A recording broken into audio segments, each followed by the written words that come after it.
Oh, really? Yeah. Guys. Good morning. Good, how are you? Great. That doesn't get better. It should be better 27 days from now.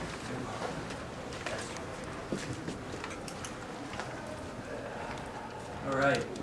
The fear and anxiety that Minnesotans have about their economic future, their savings, their retirement, it's palpable and it's real. And nobody knows that better than Norm Coleman. And that's why he continues to fight day in and day out for working middle-class moms and dads. Yesterday, we had the head of the Congressional Budget Office come out and say that Americans' retirement plans have lost as much as $2 trillion in the past 15 months. It's hard for the mind to put your arms around $2 trillion, but it's $2 trillion hopes and dreams that are threatened for the future. It's why Congress acted in a bold and broadly bipartisan move last week, passing legislation with the support of both Minnesota senators and the majority of Minnesota's congressional delegation. It will take some time to turn the economic ship around in this country, but for those who had the courage to act last week, the economy will recover. Of course, Al Franken waited on the sidelines while other people did the work to take a position. And now is the time to focus on shoring up people's retirements and savings accounts and the stability of the markets in our future. But while Minnesotans worry about their retirements, Al Franken wants to stick his nose into their retirement future by creating new, unproven programs and getting rid of the ones that we know have worked.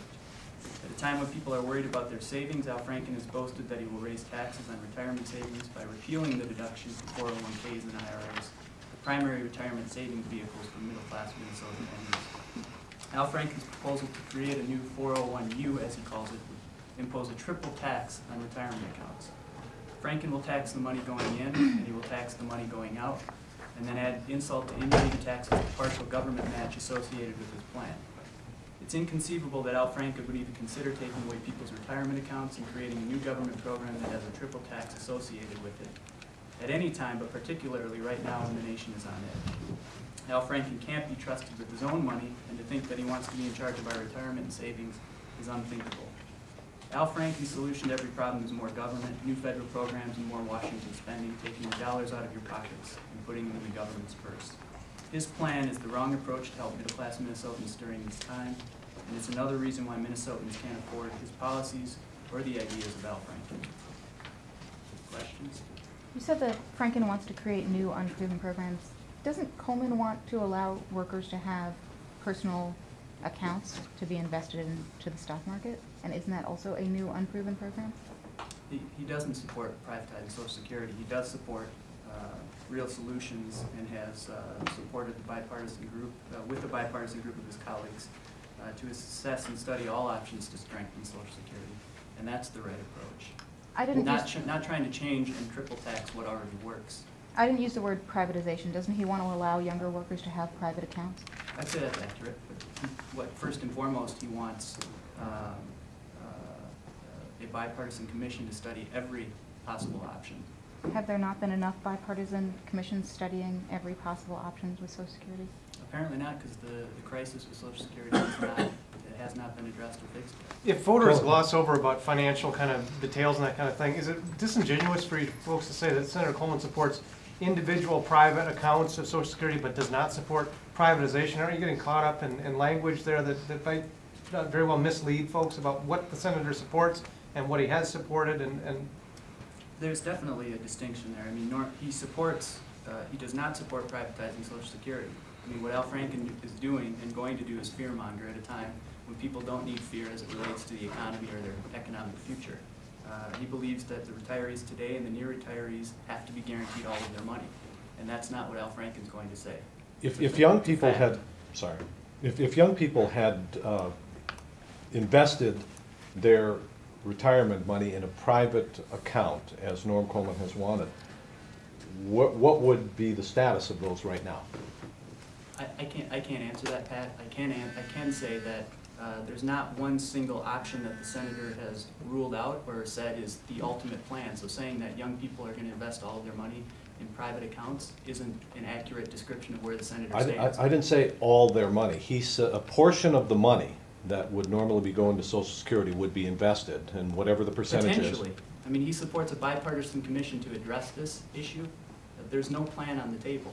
So I can't tell you that that's ultimately what would come from a bipartisan commission. But he supported this 6 years ago. when he ran for office 6 years ago. Correct. And does he still support that? It's an option that's on the table. What he supports now is a bipartisan commission to look at and figure out how we address the issue. So has he Definitely changed on the his table. position?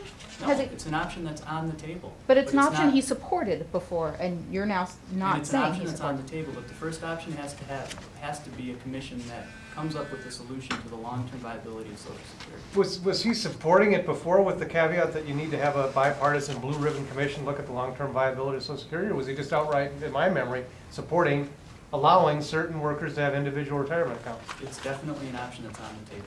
No, Cullen, he supported people voluntarily privatizing part of their Social Security funds. That's correct, right? As an option on the table, yes. No.